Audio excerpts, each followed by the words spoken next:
à Coutances, à La Roquelle, dans la Manche. Hein. Et la formation que j'ai eue, c'est, disons, la formation tailleur de pierre, hein, et dans le granit. Car notre professeur nous a toujours dit qu'une bonne formation dans le granit, ça permet d'avoir un tailleur de pierre complet. Ça lui permet de travailler toutes les pierres, qu'elles soient tendres, dures, et ça c'est très important. Et de là, on peut s'orienter soit vers les monuments historiques, ce qui a été mon cas, ensuite soit vers le bâtiment. Et c'est une chose, le monument historique, qui est très intéressante car ça nous permet d'en apprendre davantage. On tombe avec des vieux compagnons, dont ça fait 25, 30 ans qu'ils sont dans la boîte, et ce sont des gens très enrichissants. Pour devenir compagnon, il reste à faire le chef-d'œuvre maintenant.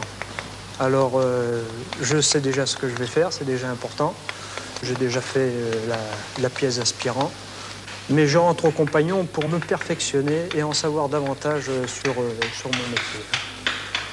Et je pense que là, je vais rencontrer des gens qui vont m'apporter ce que je recherche. Et je pense qu'on est apprenti pendant toute notre vie dans notre métier, car on n'en sait jamais assez, il faut toujours se perfectionner.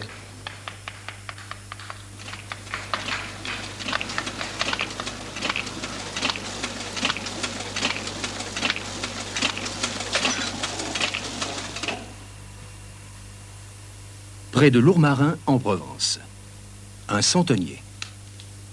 Lui, provençal l'ami de la terre, est le seul compagnon dans cette profession. Son épouse est dame hôtesse. Son fils a lui aussi choisi de faire partie de la grande famille compagnonique. Bien que l'art de la statuette en terre cuite soit un art très ancien, dans le compagnonnage, pratiquement, il n'y a jamais eu de centenier. Mais enfin, tout en étant sédentaire, je peux quand même avoir des rapports avec les autres métiers parce que je pense que tous les métiers ont quelque chose de commun. Et en définitive, on apprend au contact de métiers divers ce qu'on ne pourrait pas apprendre en faisant simplement de la statuette. Par exemple, on peut apporter des notions de modelage pour les ébénistes, parce que chaque ébéniste doit travailler le modelage. On peut apprendre à confectionner des moules aux pâtissiers, par exemple, qui peuvent s'en servir dans leur métier. Ensuite, nous, les peintres décorateurs, les sculpteurs sur pierre, tous ces métiers nous apportent quelque chose aussi. Donc on n'est pas complètement isolé. On a trouvé dans le compagnonnage quelque chose qu'on ne trouvait pas ailleurs. C'est-à-dire cette fraternité qui lie les compagnons. Et bien entendu, je pense que lorsqu'une épouse de compagnon s'intègre au compagnonnage, ça rend le compagnon meilleur. C'est puis les sandons, oui. Là, je fais les habits du sandon chasseur. Hein. Donc, il a le pantalon, la petite veste et puis la petite chemise. Les sandons, c'est une tradition, donc il faut quand même suivre la tradition des sandons de Provence. Alors, chaque sandonnier a quand même leur spécialité, quoi, enfin, leur façon de travailler, mais enfin, disons qu'il faut quand même suivre les tissus provençaux, tout ce qui est traditionnel dans la Provence. Il faut qu'il y ait le couple. En général, il faut qu'il y ait le couple. Alors, lorsque le fils vient à la suite, en pratiquant le même métier, ça complète la famille. J'ai la chance d'être avec mes parents, donc j'ai suivi quand même les conseils de mon père, on travaille ensemble, et c'est avec lui que j'apprends le métier. En tant que centenier, bon, je peux pas, je suis quand même sédentaire, et je suis obligé d'apprendre ici avec mon père parce que je ne peux pas voyager. Mais bon, là pour le moment, c'est là. J'attends un petit peu encore pour préparer une pièce. J'ai déjà fait mon travail d'aspirant, mon travail d'adoption. Et là, je me prépare pour quelque temps pour la pièce de réception de 2 compagnons. Il va me dépasser dans très peu de temps. Au point de vue du travail manuel, je pense quand même, et d'ailleurs c'est pour ça que nous travaillons et que nous essayons de nous améliorer, parce que c'est à force de travail et de persévérance qu'on arrive quand même à améliorer son travail. En Avignon, un compagnon ébéniste. L'esprit compagnonique a sauvé son entreprise. Ici, nous fabriquons essentiellement des escaliers, beaucoup de courbes traditionnelles, du lame-collé comme ici. J'emploie essentiellement des itinérants, des sociétaires de la société compagnonique. Je vis la vie compagnonique tous les jours à travers eux. Et en même temps, ça serait assez mal de ma part de ne pas en embaucher, étant donné que c'est les sociétaires, quand je me suis installé, qui m'ont aidé à installer cette entreprise. Les uns en me prêtant l'argent nécessaire pour l'achat de mes premières machines, d'une façon ce qui est plus fraternelle, et d'autres qui m'ont donné chacun une semaine de leur congé payé pour bâtir la première partie de mon atelier. Sur l'île d'Oléron, où il s'est retiré, un compagnon charpentier, Poitevin l'ami des arts. Il n'a pas construit de cathédrale, mais ses travaux sont uniques. Quand j'ai eu mon certificat d'études, j'ai été tout de suite travailler avec le paternel. Il m'a formé dans le boulot. Quand je suis parti, j'étais déjà capable de faire une charpente assez compliquée déjà. Parce qu'il m'avait appris et fait l'école. C'est-à-dire que de 13 ans environ à 16 ans et demi, parce que je suis parti à 16 ans et demi sur mon Tour de France, j'étais déjà un peu initié, quoi. Et j'ai été à Tours. L'année d'après, j'ai parti à Nantes. J'ai été reçu compagnon fini à Toulouse. Alors on était des petits copains. Puis de petits copains, et ben mon Dieu, après c'est arrivé que l'amitié est arrivée entre nous. Et puis un jour il me dit, il faut que je parte faire le Tour de France pour m'apprendre à travailler et tout. Alors évidemment, j'étais un petit peu ennuyée de le voir partir, parce que on s'aimait bien, quoi. Et puis, une fois, il est parti. Il avait... Il m'avait des promesses. Oui, 16-17 ans. Et là, je lui ai dit, est-ce que tu seras toujours fidèle avec moi? Il m'a dit oui. Si toi, tu es la même chose, eh bien, au retour de mon compagnonnage, eh bien, on se mariera tous les deux. Et c'est ce qui s'est produit. Alors, je l'ai attendu, c'était en 16, et on s'est mariés en 22. Vous voyez, je l'ai attendu longtemps.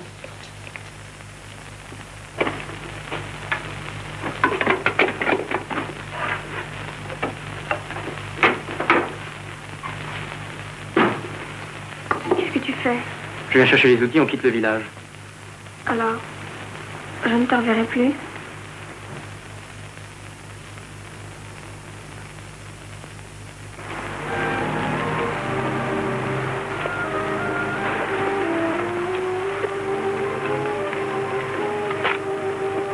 Je reviendrai dès mon Tour de France fini.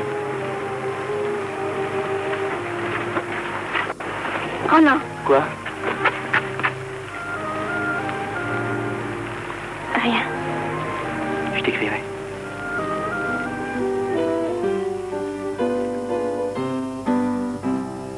On a chanté le Tour de France, à mon tour j'en chante la beauté.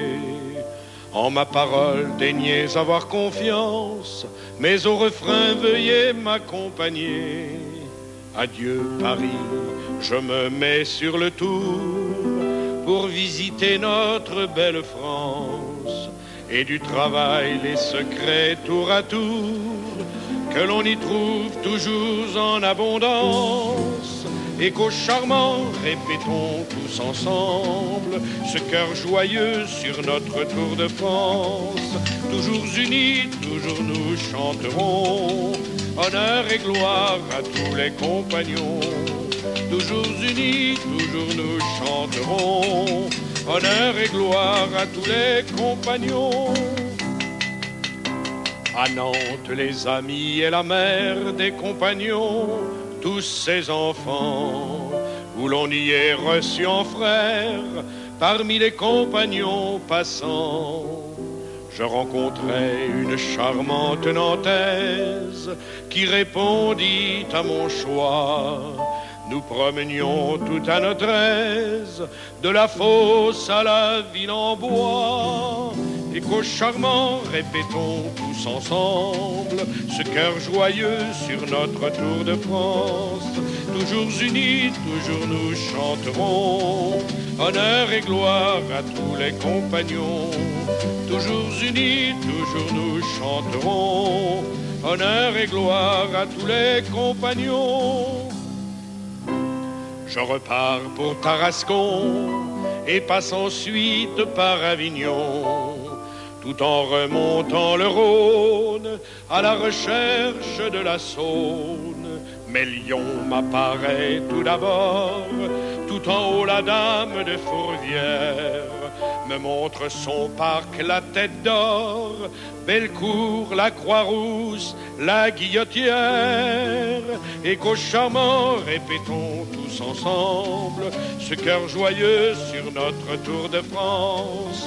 Toujours unis, toujours nous chanterons honneur et gloire à tous les compagnons. Toujours unis, toujours nous chanterons honneur et gloire à tous les compagnons. Adieu Lyon, à nouveau sur les champs, mon tour de France touche à sa fin. À vous qui m'écoutez bien, avec plaisir je pense à mes parents. J'ai traversé Mâcon, Châlons, Dijon, la Seine me tend les bras. Semble me dire Paris est là pour dire adieu aux compagnons. L'histoire de mon tour s'arrête là, dans l'espoir qu'il vous plaira.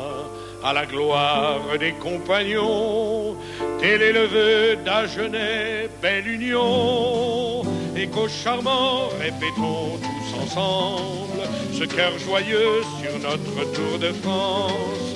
Toujours unis, toujours nous chanterons honneur et gloire à tous les compagnons. Toujours unis, toujours nous chanterons honneur et gloire à tous les compagnons.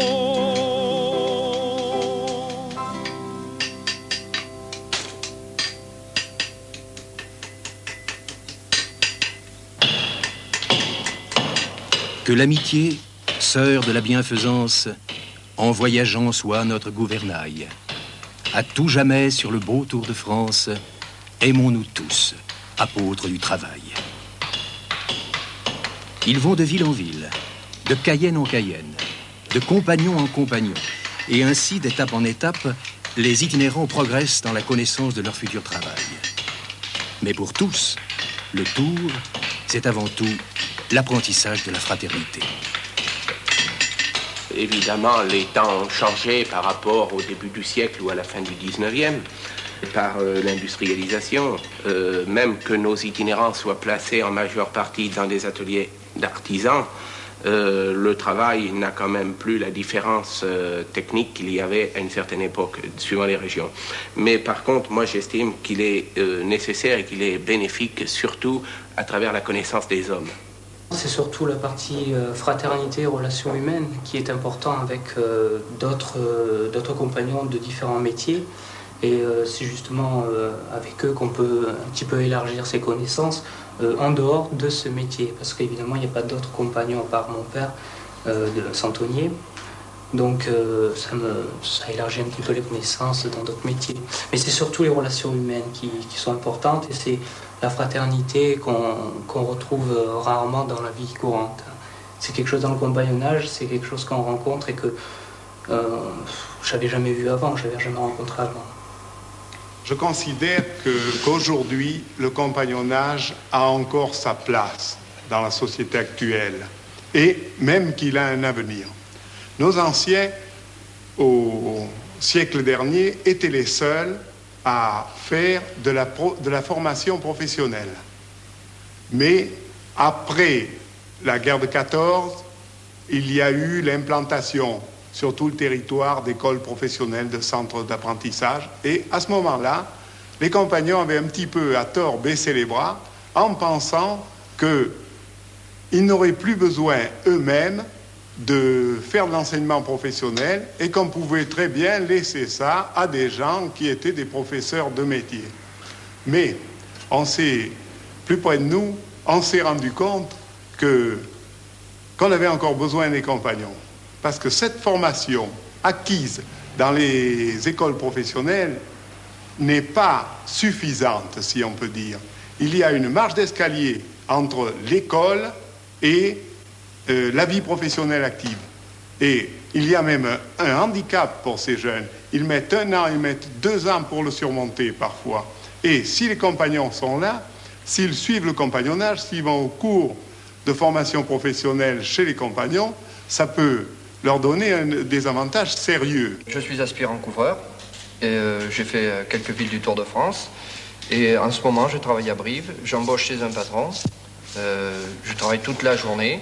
Et le soir, après la débauche, bien sûr, je viens suivre les cours du trait le soir ici. Le trait est la base même de la formation.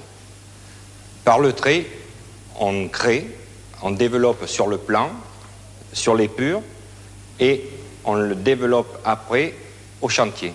Nous donnons les cours pour apporter aux jeunes qui sont sur le Tour de France un complément de formation qu'il part bien sûr de la fameuse formation du trait et qu'il continue sur la vue du chantier. Et nous faisons des développements sur le chantier aussi.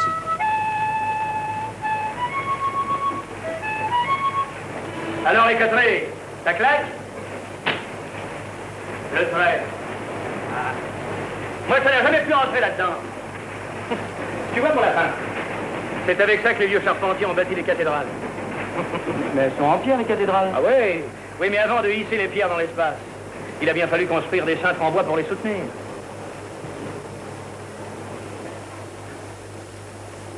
Tu vois ça? C'est un volume à 4 dimensions. Mais où elle est la 4e? La longueur, la largeur, l'épaisseur. Et la 4e? Elle est là, mon lapin. Et tu sais comment on l'appelle? La conscience professionnelle. Oui. Ou si tu préfères, l'amour du métier. Et je vais vous dire que si vous me demandiez de donner la définition du compagnonnage, eh bien, je dirais tout simplement que le compagnonnage, c'est la formation continue depuis près de 3000 ans. C'est vrai que la chaîne ne s'est jamais rompue. Elle a subi bien sûr de multiples attaques, mais les maillons ont tenu bon. Jolicoeur de Salerne, un compagnon étranger, disait à la fin d'un de ses poèmes « Pour professer le vrai compagnonnage, il faut des yeux déchirer le bandeau. Et si parfois sur nous gronde l'orage, abritons-nous sous le même drapeau. » La fraternité est de toute époque, et les compagnons du temps des cathédrales ressemblent comme des frères à ceux de notre siècle. Nous, les compagnons, on fait un choix de travailler dans les monuments historiques ou dans les églises, tous ces ouvrages qui demandent le tour de main que l'on avait et que l'on conserve. Alors ici, vous avez la preuve que les compagnons des devoirs ont participé à la construction de cette église. Vous avez ici des marques que l'on distingue.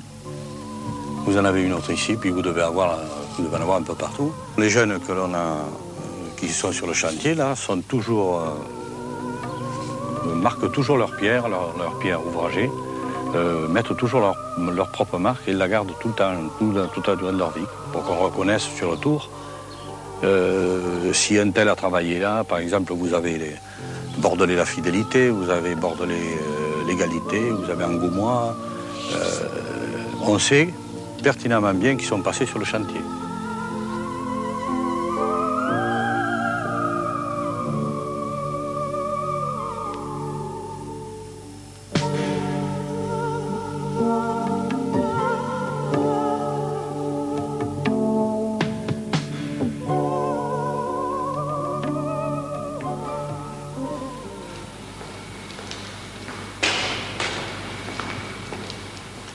C'est un des derniers travaux importants que j'ai effectués. Vu en plan, ça représente une toile à 6 branches.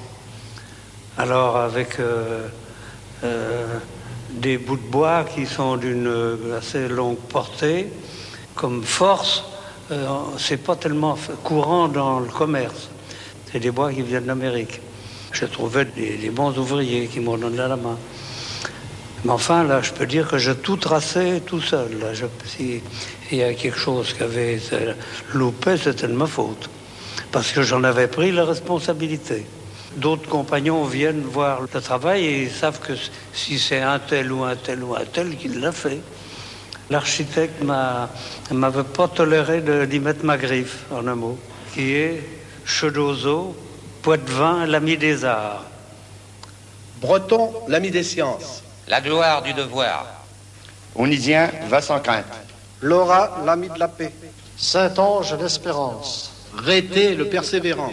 Saint-Onge, l'ami de la paix. Saint-Onge, le bien-aimé. Surgérien, l'honnêteté. Saint-Anger, la vivacité. Rocheforté, l'ami du travail. Breton, la sympathie. Bordelais, la fidélité. Nordiste, le résolu. Lillois, l'ami de la loyauté. Saint-Anger, l'ami du travail. On m'y fait la conduite le long de mon chemin. Tous ces noms résonnent dans le cœur des compagnons comme autant de signes de reconnaissance. Pourtant, derrière cette poésie des mots, se cache la rudesse des caractères et le sens profond du devoir. Mais dans la vie compagnonique, il est un nom que tous respectent par-dessus tout. C'est celui de la mère. La mère, vendéenne l'activité.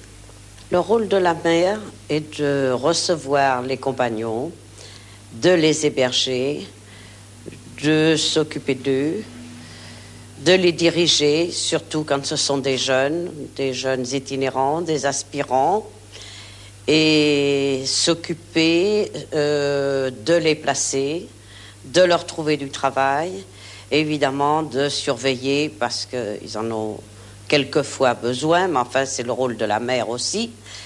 Et je crois que le rôle d'une mère, c'est vraiment très très intéressant dans le compagnonnage. Les compagnons, voici notre mère. Notre mère, je vous présente notre aspirante Dinanté. Quand nous donnons une fête en famille, au grand banquet, j'ai les premiers honneurs.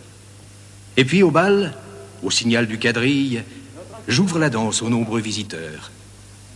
Quand vient minuit, à la ronde unitaire, tous les États viennent s'y ranger. Dans le grand rond, on peut y voir la mère des compagnons du devoir, Bon tabac, notre mère. étrangers. Mes enfants, je vous souhaite beaucoup de courage sur l'aimable Tour de France.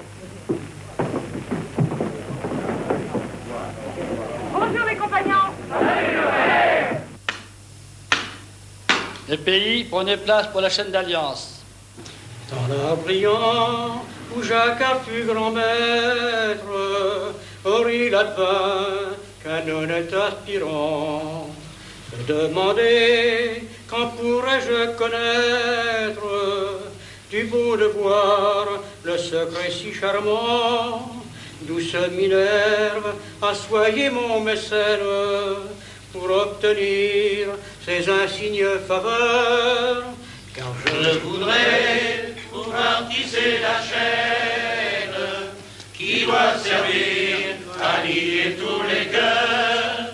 Car je voudrais pouvoir tisser la chaîne qui doit servir à lier tous les cœurs. Adieu compagnons charpentiers, gardez-vous de toute oubliance, car aux Parisiens dit la confiance, chante à l'amour de son métier.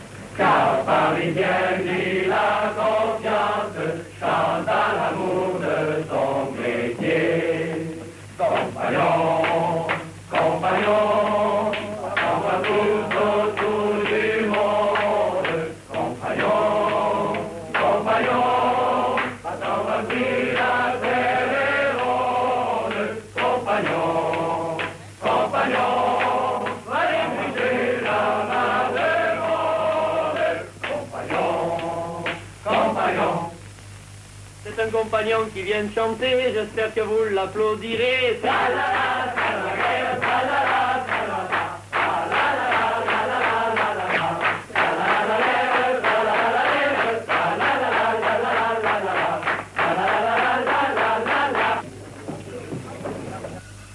Chansons et poésie. Les compagnons n'ont pas d'archives.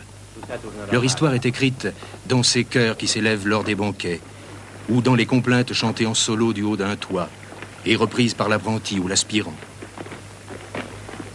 La littérature, on l'a vu, leur a rendu souvent hommage, et plus près de nous, le cinéma. De nombreuses œuvres ont été créées sur la vie des compagnons ou sur leur histoire. Mais quoi de plus authentique que le regard d'un vrai compagnon sur lui-même et sur la grande famille à laquelle il appartient? Raoul Vergès, charpentier, écrivain puis cinéaste, a mis en scène une de ses meilleures œuvres littéraires, La Pendule à Salomon. Il s'est ruiné pour réaliser ce film, mais personne d'autre que lui ne pouvait mettre aussi bien en évidence l'esprit compagnonique. Qui donc a dit l'arbre et le charpentier sont frères? J'ai connu très bien Raoul Vergès, puisque de temps à autre, il venait me rendre visite. Il restait chez moi une quinzaine de jours. C'était un garçon magnifique, que j'aimais beaucoup, car c'était un de mes grands amis, mais un homme très caractériel, comme beaucoup de compagnons, d'ailleurs. C'était un compagnon fini, un garçon qui connaissait le travail sur le bout des doigts. Vergès est un compagnon du devoir de liberté, un charpentier, et qui, déjà, quand il a fait son film La Pendule à Salomon, avait quand même les idées avancées, puisqu'il l'avait fait de façon à faire mieux connaître le compagnonnage. Son film lui a coûté énormément. Il a donné, d'ailleurs, ce qu'il a fait pour son film, il l'a fait pour toute sa vie pour le compagnonnage. Il a donné beaucoup. Et c'est un compagnon qui est décédé pas riche du tout.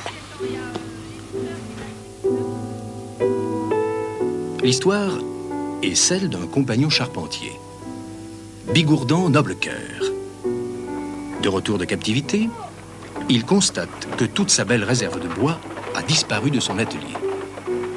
Le maire est responsable de cette affaire.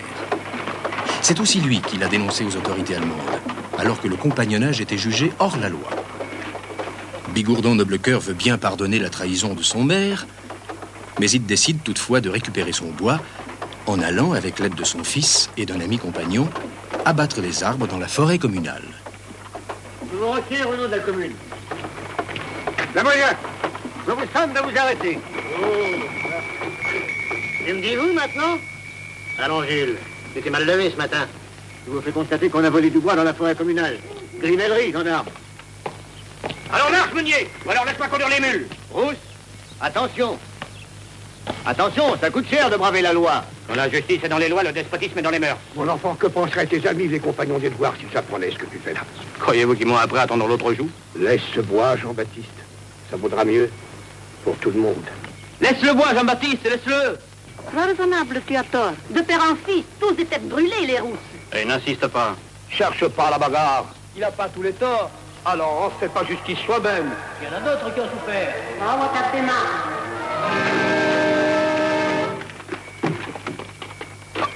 Jean-Baptiste. Où es-tu? Jean-Baptiste. Devant tant d'injustice, il décide de démolir le clocher qu'il avait offert jadis au village.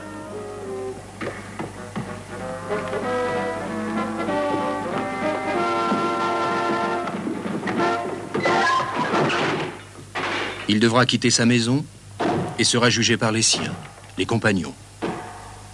C'est Raoul Vergès lui-même qui prononce l'acte d'accusation.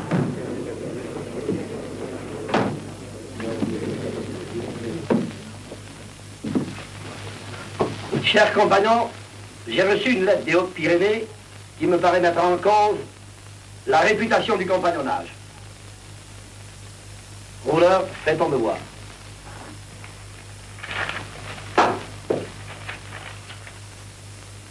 La Catherine et digne frère, après t'avoir salué selon nos usages anciens, mon devoir est de te faire savoir quel usaire. Notre frère, Jean-Baptiste Rousse, dit Bigourdan Noblecoeur. Continue, Parisien.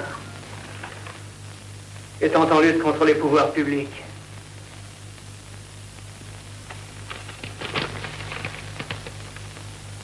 a détruit en compagnie de son fils le clocher de son village. Je connais ton histoire, Rousse, mais sache bien que jamais, au grand jamais chez nous, les iconoclastes nous trouvèrent asile. Il est minuit plein. Défends-toi, noble cœur.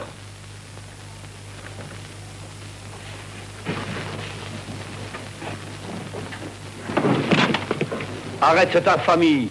Tu n'as pas mérité ça.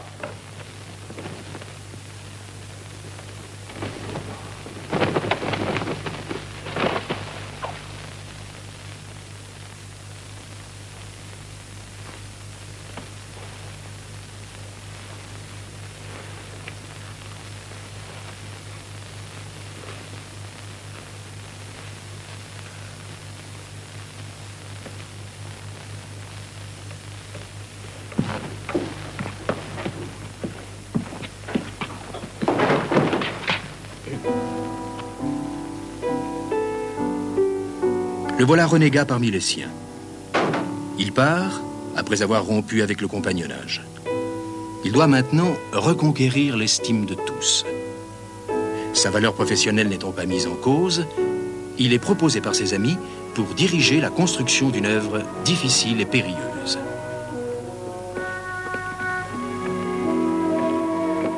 Ah, bonjour, messieurs. David, ingénieur à la Société des Travaux de Montagne. J'aurais besoin d'un maître charpentier, un levageur pour un ouvrage exceptionnel, un pont à longue portée à lancer dans les Pyrénées. Il me faut un compagnon d'élite. Vous dites dans les Pyrénées, votre chantier. J'ai peut-être votre affaire. Allez à cette adresse. Vous demandez Jean-Baptiste Rousse. Il travaille avec un autre compagnon nommé Gimond.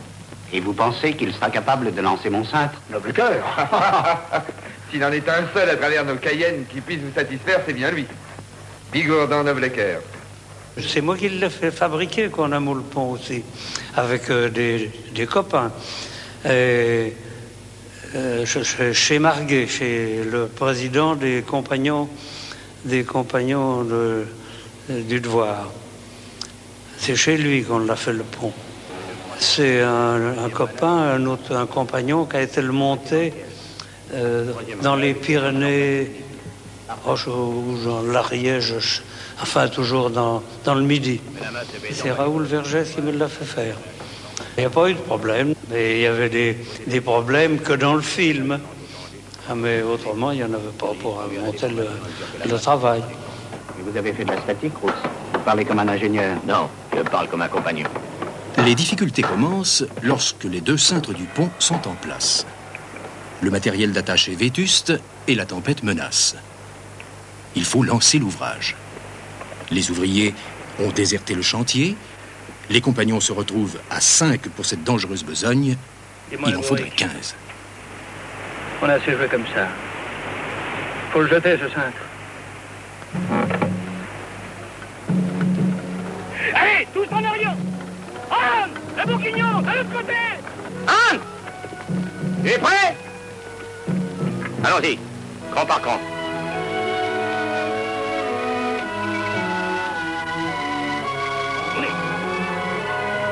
Roulez.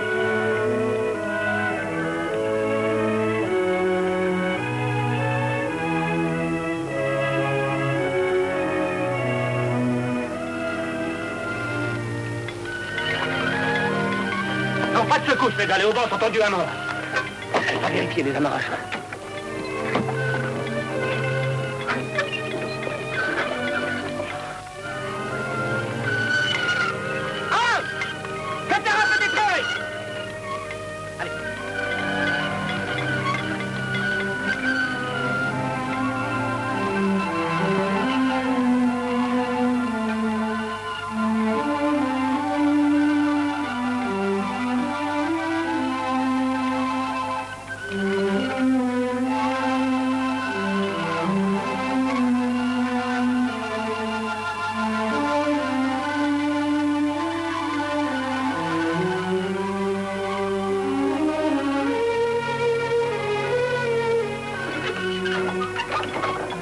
Allez, laissez entrer.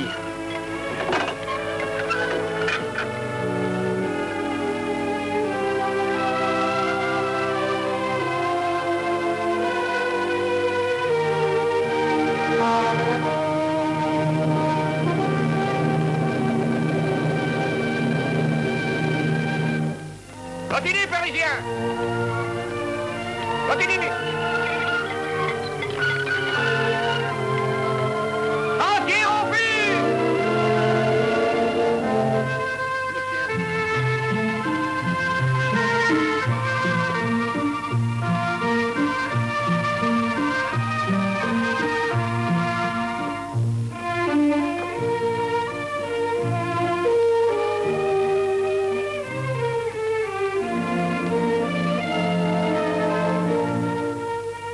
Avec l'aide de ses frères compagnons, Bigourdan Noblecoeur a gagné son pari. Grâce à cela, il va être réintégré dans la famille compagnonique qu'il avait sévèrement condamnée pour un manquement à ses devoirs. Il n'existe pas de charte précise des devoirs du compagnon, mais tous les connaissent et les respectent. Eh bien, les devoirs du compagnon, c'est premièrement d'apprendre, de se perfectionner et de transmettre. De transmettre ce savoir aux aspirants, aux jeunes qui viennent nous trouver pour eux, à leur tour, se perfectionner aussi. Ensuite, il y a le compagnonnage, il y a tout ce qui est autour du compagnonnage. Fraternité, élévation d'esprit, etc. Le but le plus important, c'est de transmettre le métier. C'est ça le compagnonnage, d'enseigner à des plus jeunes, de faire part de ses connaissances, de faire en sorte de ne pas emporter avec soi ce qu'on a acquis pendant son activité. Qui dit devoir dit règle. Pourtant, malgré l'obligation du respect de ces lois, le compagnon n'a pas l'impression de compromettre sa liberté. Dans le compagnonnage, il faut bien une discipline. La liberté, c'est pas faire ce que l'on veut n'importe quand, n'importe où, n'importe comment. C'est pas ça, la liberté. Il est bien évident qu'à partir du moment où on veut vivre une vie collective, il faut quand même certaines règles.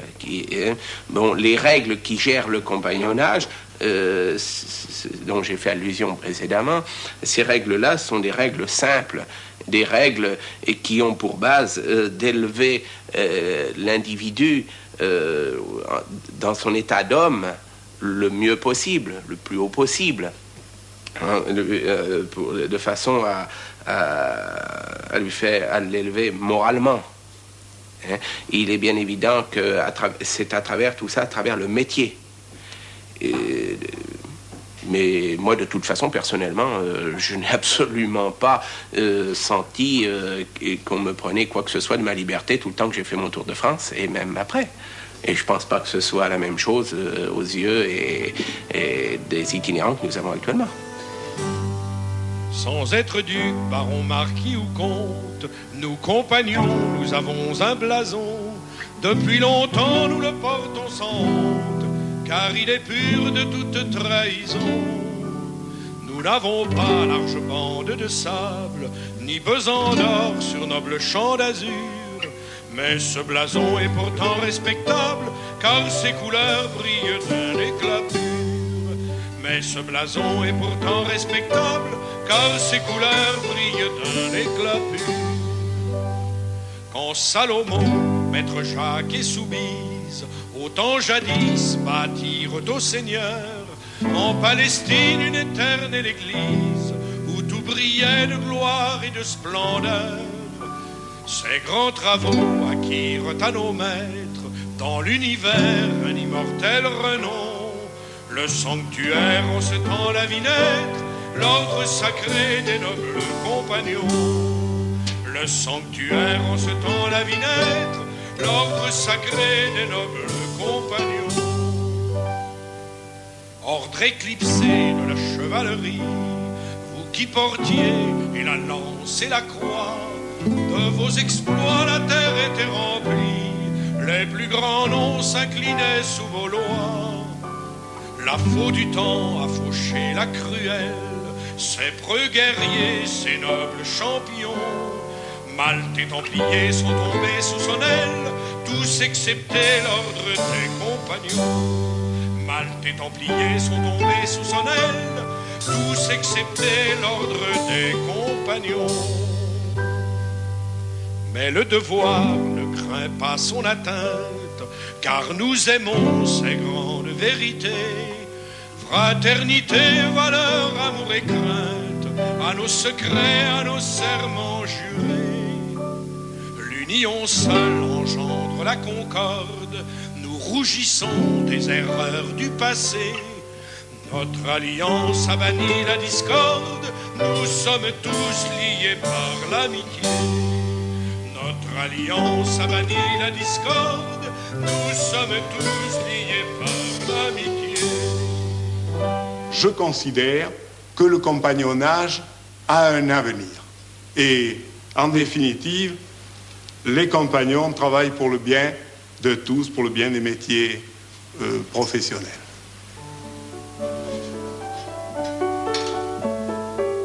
Nous sommes avec fierté les compagnons du Tour de France, si pleins d'ardeur et d'espérance, du vieux devoir de liberté.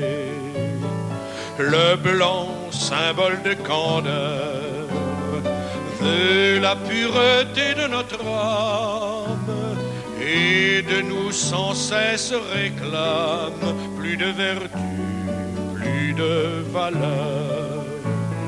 Le vert présente l'espoir, l'espoir de vaincre la misère et d'arriver toujours à faire tout ce qu'exige le devoir. Le rouge, c'est l'amour ardent de nos foyers, de la patrie, de notre liberté chérie, que nous défendrons jusqu'au sang. C'est avec tendresse qu'immortel souvenir